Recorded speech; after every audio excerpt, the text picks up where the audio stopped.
This is Pouring Good Tea, the best inspiration and women empowerment for ladies just like you and I.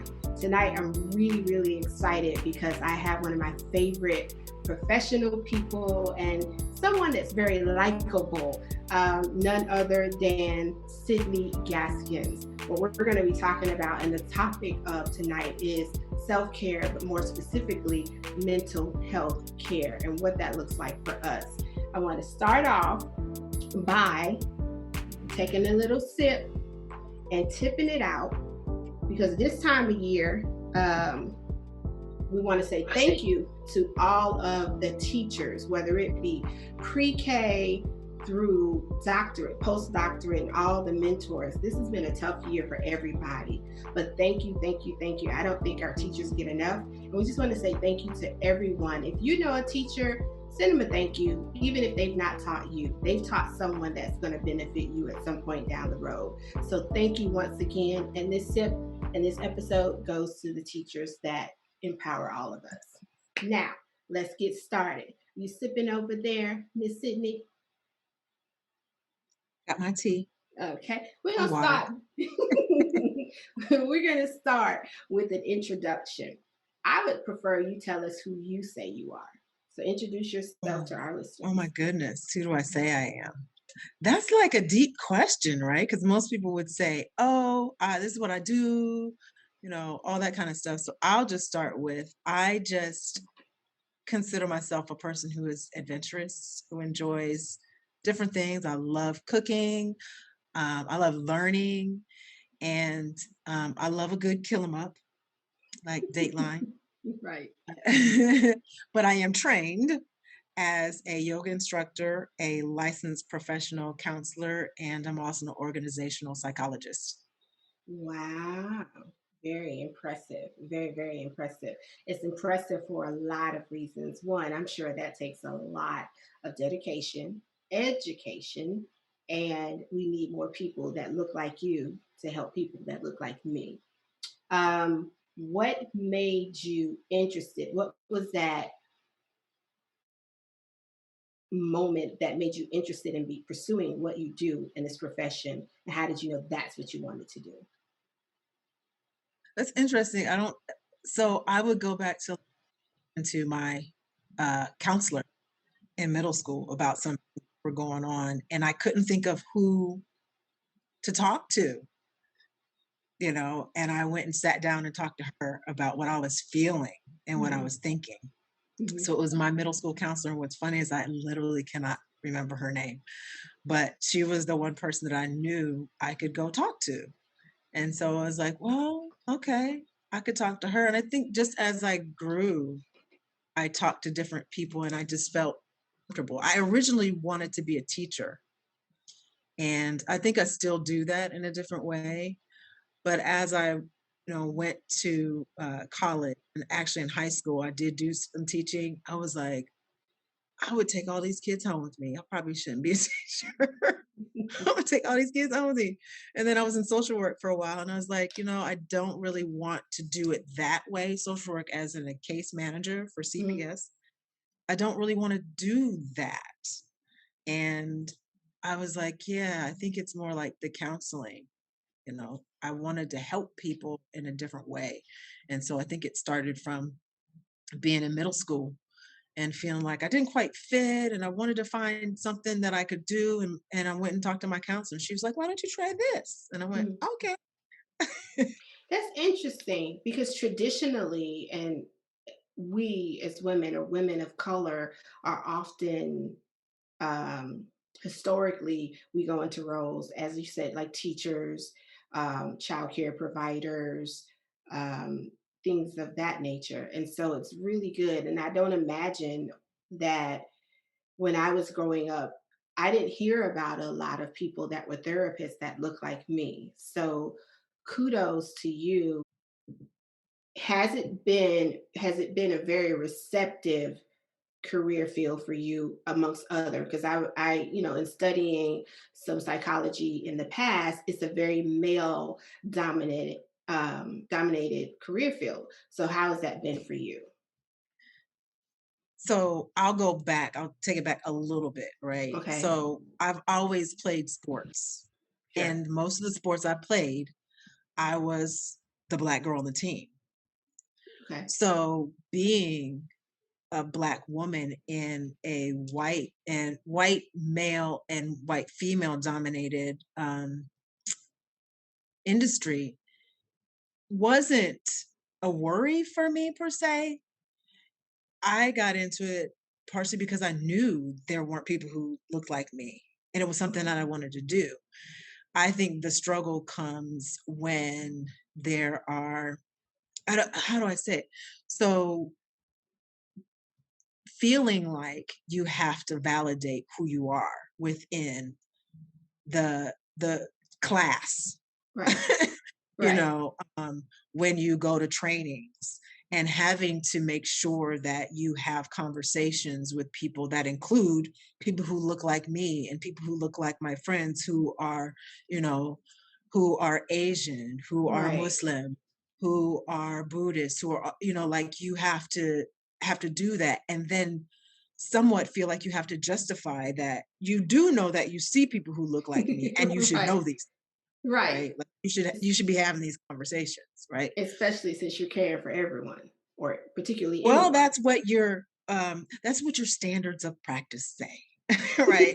Right. So even in organizational psychology, right? Like there's not many black women or Hmm. black people. So you're talking about workplaces, but you don't have people who look like me going in there, right? Right. Um, so I think the transition for me has been relatively easy because I played most now there's more black women who play volleyball. Right. But I played basketball in high school, but I played volleyball in college. So on my teams that I played, there was two black people. I was one of two my first year of college, and then the next year I was the only black person on the team. Wow. I'm used to Okay. that. I played softball. Most of the teams I remember one year there was two of us on a team as a kid. So Right. I'm not like, oh my gosh, I'm so surprised. I feel, no, I'm used to it, but I also know that I have to say certain things. Right. I So it have to wasn't say, you do know that's crazy. so it Can't wasn't be a talking to mind people like shift. It wasn't a mind shift. So speaking of mind shifts, with that in mind, we're going to look at it from the other side of the table. You mentioned different people, you mentioned different religions, and all of those things come into play when you start looking for help and or being the helper. I identified out. I'm fine with saying that as a Christian. Um, how do you how and I wouldn't ask you to identify at all. I'm just saying I could say that. And so I'm speaking for the little bit of people that are in my circle.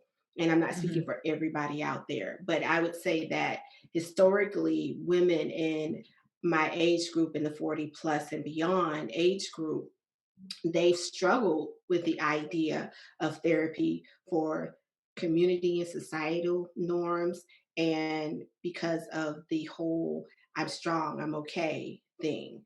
So do you have experience with that? Not necessarily personally, but how do you navigate around that? I don't think that you navigate around it. I think you have to take it head on Yes. and have the conversation like, you can be strong. And I tell people when they come in my office, like, listen, these four walls, you don't have to be all of that. Right. You just don't. Like, you don't have to be that, I have to make sure that my family's okay. Cause I'm gonna ask you, why do you have to? What Right. what Right. what what has you have to be that person? You don't have to do that in here because that's what has you here, right? That's Right. what has you stressed, that has you, frustrated, that has you angry, that has you snapping back at people, or the other side of it. Right. Feel like you have to be strong so you don't say anything and then you hold it in and now you have headaches, your heart, is palpitating, you're having panic attacks, you're anxious, you can't sleep at night, you know, all of that. You Mhm. all of the other stuff that goes with it. You're exercising so much because I gotta keep, I just gotta keep going. What? No, you really don't. You don't. So I pretend I'm that client or a client that's coming to visit Yeah. you, and I'm still stuck because there's that mindset. And I'll just go ahead and say years ago, when I initially thought about seeking out a therapist, I had some conflicting mindsets. One was, I was raised up in a way that if there's a problem, one, you're gonna pray about it. Because Jesus, Robitussin, and ginger ale can fix everything. Listen, but it has to be Verner's. I hate to tell you, but okay. Eh, Well, my grandmother, it was Canada Dry. She always had I'm the Canada Dry, Canada Dry, so I'm with always. grandmother. I'm with grandmother. But I'm that person. And so I can tell you from a personal point of view, obviously I don't feel that way anymore. Hmm. But it was hard because I had in the back of my head some conditioning from family and just community that something must be wrong if you can't trust God to fix it, or you felt like you were doing a disservice. So, for someone that comes to you now with that mindset, how do you approach that so you can bridge the gap to helping them help themselves? So a lot of my clients, well, I won't say a lot. So it's like a third, a third, and a third, right? Right. A third might be questioning, like something's happening, and they're like, I don't know. Hmm. A third is like, yeah, I'm Christian, but I need to have some conversations about how does this work with what's going on in my life, right? And then there's a third who's like, meh. I mean, Right. they're not even worried about that. That's not even a part of it. But how I approach it is when a person comes into my office, I don't have an attachment to their belief system at all. Okay. We just use that and navigate, right? So if you're struggling and you're Christian, I wonder, so do you believe that God is big enough to Right. take you being frustrated and Right. angry and upset, Right. right? And then also not trying to change the beliefs, but having people look at have have those beliefs helped you, and is it a struggle, and how can you integrate that and actually work it out for yourself, because I'm not here to give you the answers. I'm not attached to the answers, right? Right. I just want you to be the healthiest you can be. And if that means that you question and you continue to question and you work through those things, then that's what we do. Using Okay. whatever faith system, spirituality that you want to Right. use. If you want to burn sage, Right. do that, you Right. know. But using whatever you have, addressing like what if you're going into church and you feel anxious, then we need to talk about that. What makes you Right. anxious going?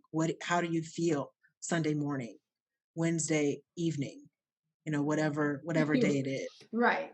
Right. Right. I can agree with Tired? that. Do you feel stressed? Okay, let's talk about what it is around that.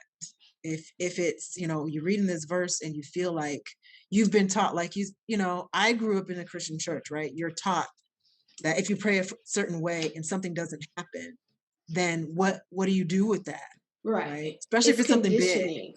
It's Exactly. conditioning and it's religiousicism, or because the real definition of religion is to do something in a systematic way, and people don't realize that. And so I think it's more about your comfort with doing something, even if it's a disservice to you and you're used to it and it's rote to you. And so the unknown, like you said, is scary. Or doing Mhm. something, change is scary. Yeah, out of that comes, like, anxiety, being Mm, anxious. If you because you can couple that anxiety with what you've been told from, your religious group or your faith leaders, right? That mhm. if you don't do something a certain way, then this is going to happen. Or what if you do this thing and something happens, right? So you can be anxious, right? Oh my gosh, they said that, I shouldn't have these thoughts and I'm having these thoughts. What's going to happen to me? Right. So now we have to have the conversations around, okay, have you had those thoughts before? Did something, did, did, did you end up in the lake of fire? Right. Like, you know, being Yeah, able to be that straight, like, oh, okay, like, you yeah. know, Did you let's wake up let's in hell? talk. Yeah, Right. like, really, are your loins actually burning? Like, Well, it might be for a whole let's have different the reason, but well, and then that's when I refer, do you have a primary care physician? right. When is the So, last time you had a physical? so anxiety. We've heard that word several times. It's like a new buzzword and what have you. And I have a two-part question to that end. Obviously, we've been in a global pandemic. People have spent a lot of time at home. They have, and a lot of people, understandably, are waiting to get out into the free world and do all of this kind of stuff. There was trauma, there was anxiety, there was a host of issues prior to that. But I'm sure that there are some things that people have discovered as a result from working from home and having children and a dog and a cat and the goldfish. One of the things that stuck out to me in a personal, because I'll make a lot of these things personal. I'm gonna own it, y'all. If you listening, I'm gonna own it. Um, I recall a couple of months ago, after having been in for a couple of weeks, because you can order everything in from food to, Yes, your doctor's appointments, everything you can order in. Amazon, boy. Right, right. So we happened to go out, and this particular place, because I don't want to give anybody any free advertising, we were at a shopping center. And I got there and I was really excited. And the closer I got inside the front doors, I literally had to stop because I felt anxious. I felt overwhelmed. So much, in fact, that one of my daughters kind of said, "Hey, are you okay?" And, I kind of played it off and we walked around. And at some point, I literally found myself standing beside like a long pole just to kind of feel like, so what are your thoughts around, you know, even though, thankful for the people that have made it safe and alive through this pandemic to this point. What are your thoughts around developing some things that they may not have known about and people coming out of this? And what would you say to people that are transitioning back into work where there's lots of people and more stuff to do, and now I've got to rechange my everyday schedule. I know that was a lot, but I'm sure you get. I need you not to be in my head because I was like, okay, I should have took notes. So the first part, a lot of people, I think, didn't know how to handle it to begin with because it's new. Hmm. And anytime something is new, I always look at it from the position of it being grief inducing, right? Okay. Because grief is the change in patterns, right? Huh. It's a normal and natural reaction to a loss. And there was a quick loss. I remember taking all of my stuff home, right? And being, I don't like my house is not set up for a home office. Like my desk Right. is literally in my bedroom. How am I going to see clients? So like I'm moving stuff. I have this little table. I'm sitting on the floor and I'm like, oh my gosh, this is just the craziest thing, right? Hmm. But you end up doing like it's a whole change in patterns. I hadn't left. I didn't go to the office.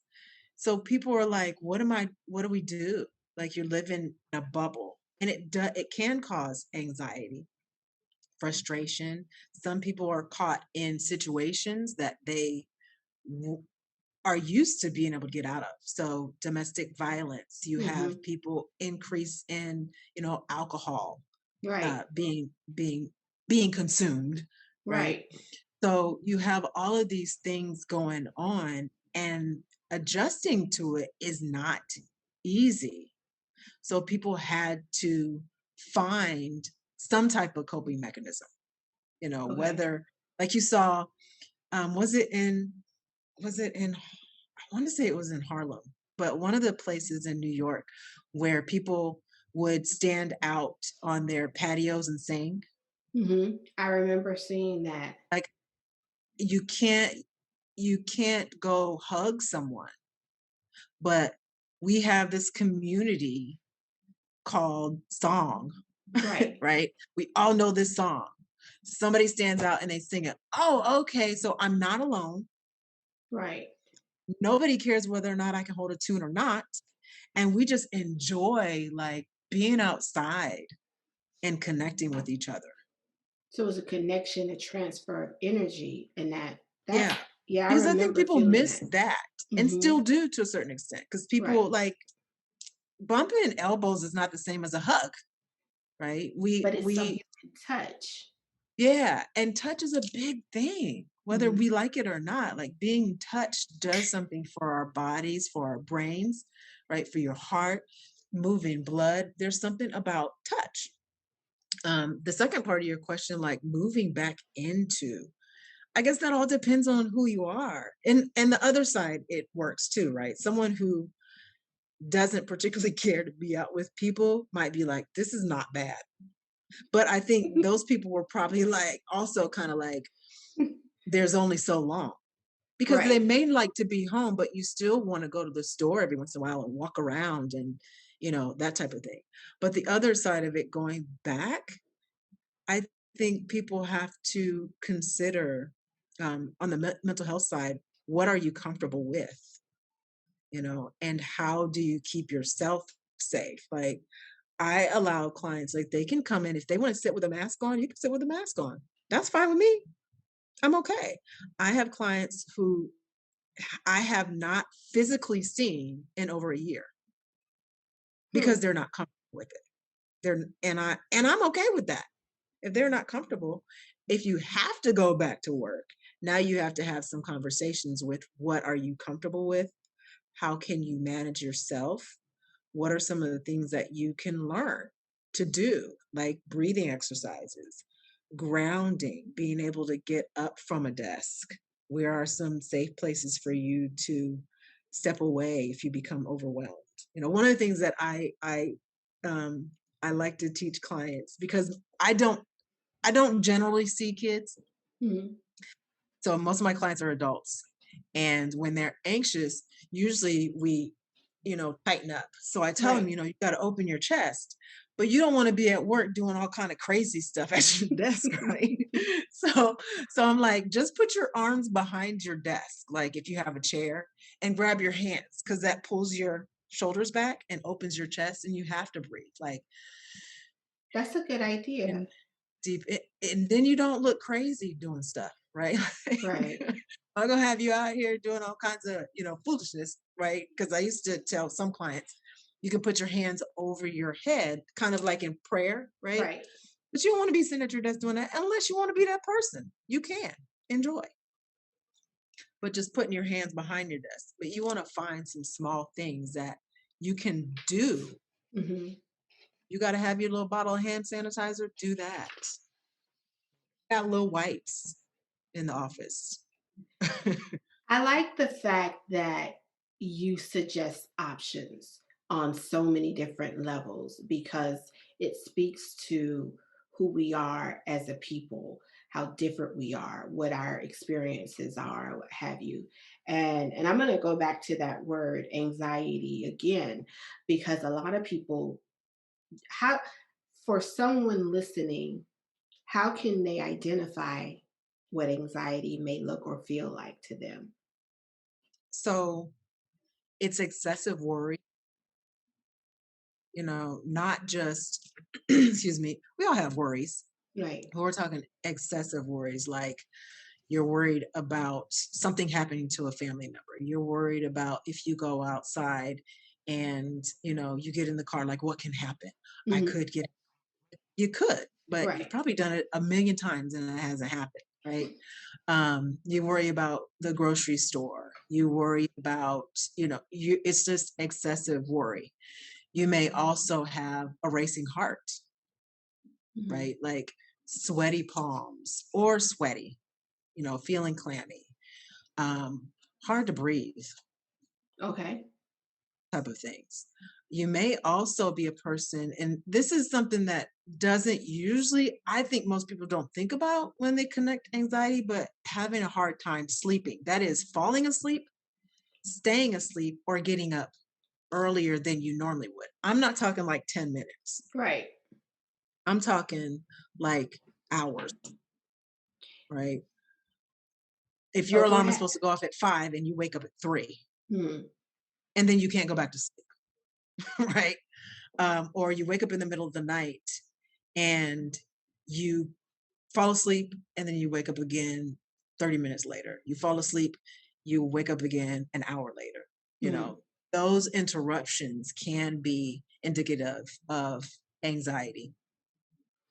So with like the chicken, because that sounds a little bit like insomnia as well. So with the chicken and Mhm. the egg, is it insomnia begats the anxiety, or anxiety begats the insomnia, or are they kind of like intertwine? They exacerbate. Insomnia is what it's called. Okay, when you can't sleep. Yeah, yeah. Okay, So insomnia is just what it's called, and it depends on what phases. Does that make sense? it Like does. you It can does. have, you can't fall asleep, but it's all a phase of insomnia. So insomnia can be something that someone who's depressed experiences as well, right? Okay. So it's just what it's called, All you know. right. It's that's it.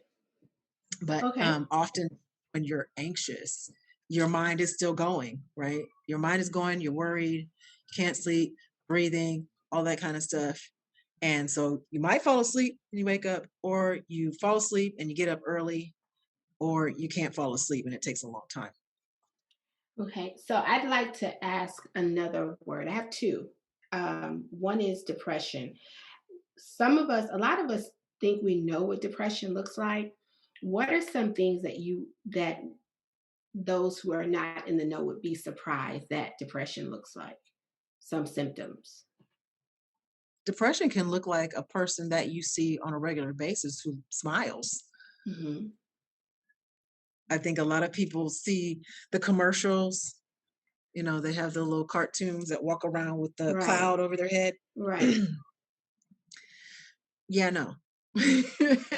Depression depression doesn't you don't often see it readily, if that Right. makes right. It is something that someone is internally feeling, and you may see it, you may hear it. So you may hear the way someone speaks about things, right? They may be speaking about being frustrated. They may be quick tempered. They may, over time, be really sleepy often, right? Okay. And that's one of the things, like people might think, oh, they have insomnia or they're sick, or, there's also, let me put in, like, there is depression as a clinical diagnosis, but there Right. is like you just feel depressed, right? Right. Those are two different things, right? You can feel depressed and not be clinically depressed, Right. right? Like if you feel depressed a day, right? That's different than weeks or months or being off and on, cyclically. So depression can very much look like you and I walking around and you see one of your girlfriends and she hangs out every once in a while with you, but then when she goes home, she's struggling. Right. And And I most of think the day she's not feeling good. She's frustrated. She doesn't enjoy many things that she used to on a regular basis. She is sad. She doesn't want to talk to many people, but she kind of muddles through to save face. You can totally that happens oftentimes, right? and it's How many times masked. have we heard of something, right? Of someone who, oh, I never knew, and they have, I don't want to say committed suicide, but they died by suicide, right? Right. Well, but she was just at our house and we had a baby shower. Uh-huh.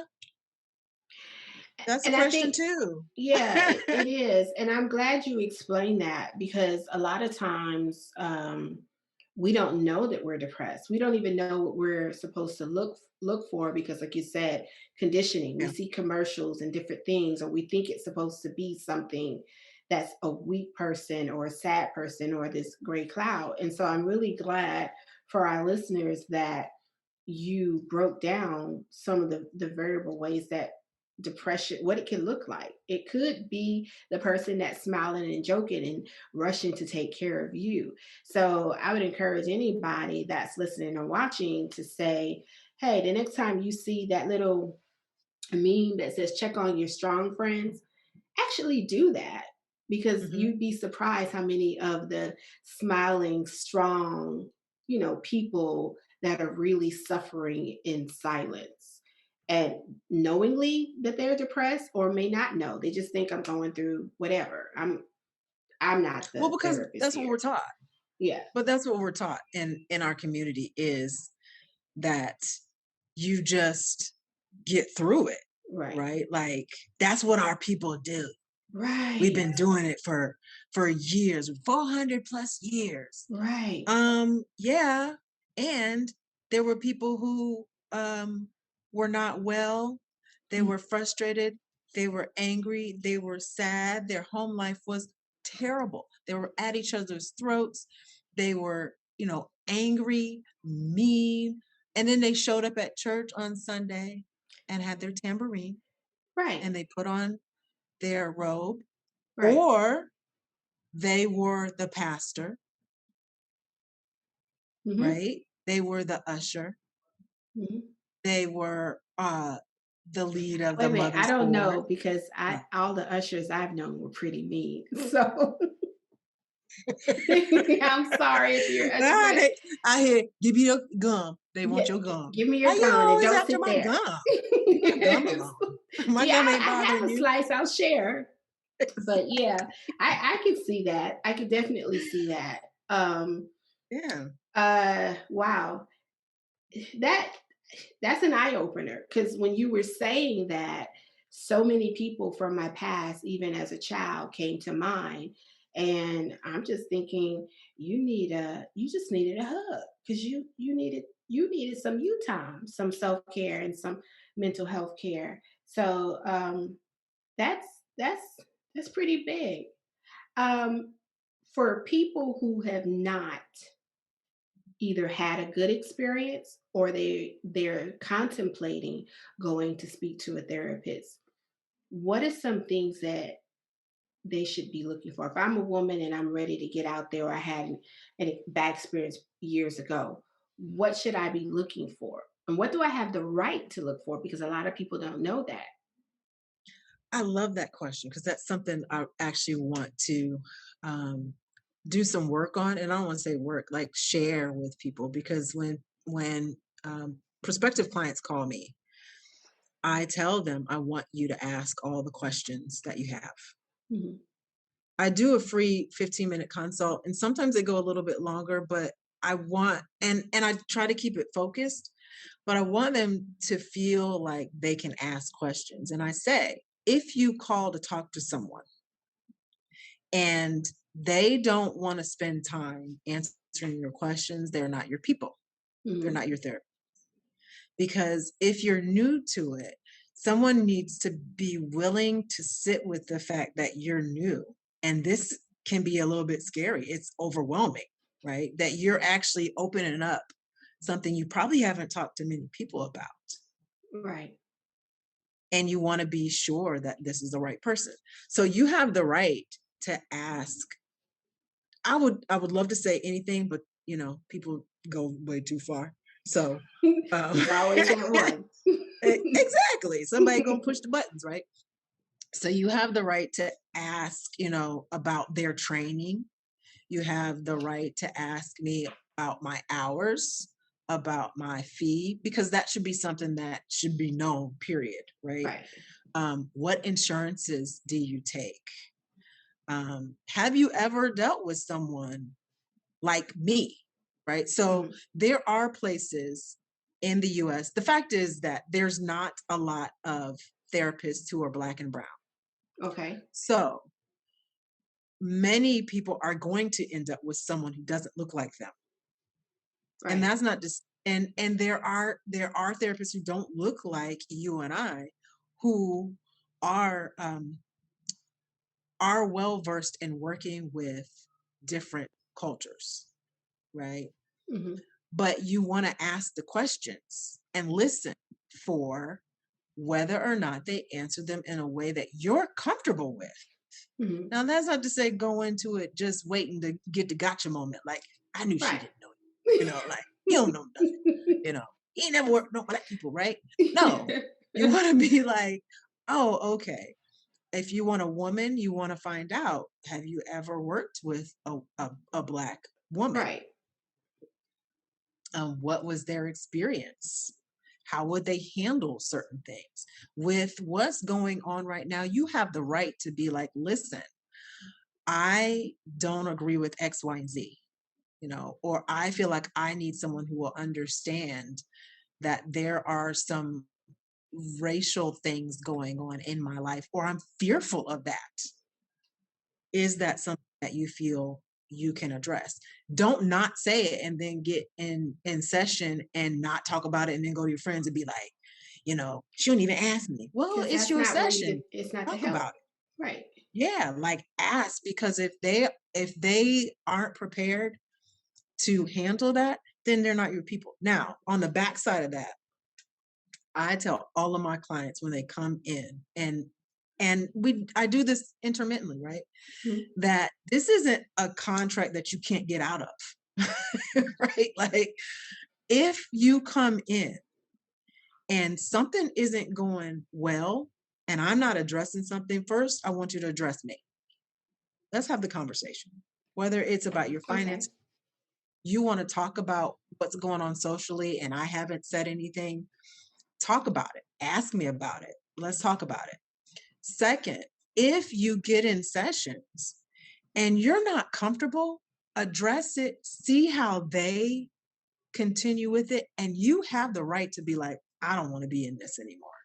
Right. And you're done, right? It's over with that.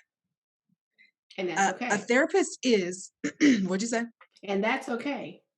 It is absolutely all right because it's your life, it is your money, it is your time. So if you decide, I'm done this session, like I told you 3 weeks ago, this is what I want to do, and here we Right. go, not working, and you're like, I'm done. And they say, well, I want to do one more session to close out, and you don't want to come back. You don't have to come back. You don't. So I have a personal share, a host transparency moment. Hmm. When I initially went for therapy, there were a lot of things, and that'll lead to another question. There were a lot of things, and then I just wind up stopping because I did not feel like I had a voice even in my own care. And Hmm. rather than to address it and bring and be very upfront about it, I just stopped going. Well, at the end of the day, that Mm. only hurt me because I still Uh, hadn't worked through whatever I needed to. And once I got real clear about I actually need to work with someone, um, and went back, I had my voice. And I was very clear when they were assigning someone. This person not only needs to be a woman of color, they need to be an older person. That was very specific for me. And the lady kind of looked at me, and she said, well, if you don't mind, she was very, very clear. She said, are you racist? And I said, whew, no, that's a whole nother topic, but not at all. And she says, well, do you mind if I ask why it has to be someone of color and why they have to be at least 30 plus years older? And I said, I'm fine. And I said, I want you to take and really listen to me because this may help someone else. And the reason why it was important to me is because if you've got trauma that you're dealing with today, or in this case, I did, but it was also impacted by some stuff from years gone by. I needed somebody that could understand that. Somebody, when I say certain things, that even if it hadn't happened to them specifically, it was relatable. Yeah. Um, and so to have, and, I all respect to everybody, but someone who grew up, I didn't grow up with technology. So I know what it's like to hang up on somebody and all of these different things. And so even some of those things pre 1990 affect my life positively and adversely. And I needed somebody that could understand that. So that was me advocating for myself was the best thing I could have done. And to hear you give suggestions on questions that one might ask. I didn't ask any of those questions, by the way. Those are great suggestions, and how and where to address the problems, for anybody, man, woman, or if you're going in for your child for therapy. Those are great questions. Yeah. Um, If I Go can ahead. add, one of the things that I thought of was the importance of, I can't overstate the importance of having someone who understands you, Mhm. right? Um, because I have clients that I would consider are marginalized. So they are Hispanic, Black, and LGBTQ, right? Okay. And being able to have someone sit across from, talk about their braids being too tight, and having the conversation around, like, okay, I get it. Like, Right. this is the first time you've had braids. Like, being able to have that conversation in a counseling room. It wasn't that I didn't think that it could happen, right? Hmm. But I think it's important to be able to have a space where people can say those things, like to show up with your bonnet on, and no, somebody's not like, what? Right? Like literally having clients do that, or someone talking, having a movie reference, right? Right. That you're like, yeah, yeah, yeah, I saw that, right? You know, You got any or mail for me, mister? okay, exactly, And you get it. exactly. You get it. You see? You don't have to say anything with that one, right? Right, right. So when you have you have that happen, right? And it's a moment where you get that who you are really makes a difference, and having a space um where people who feel like they didn't have a space to be before can Mhm. be. Because I don't pretend to be Hispanic at all, right? I know enough to get by. I know enough Spanish to get by. Right. But my Hispanic clients chose me because they wanted someone who would be able to at least recognize that there's some similarities in our experiences, and Mhm. would be able to sit with that, Right. would be able to sit with what comes with being a brown person in this country, right? Well, And that makes a big difference. And listen, there's the we have some cultural references that are similar too.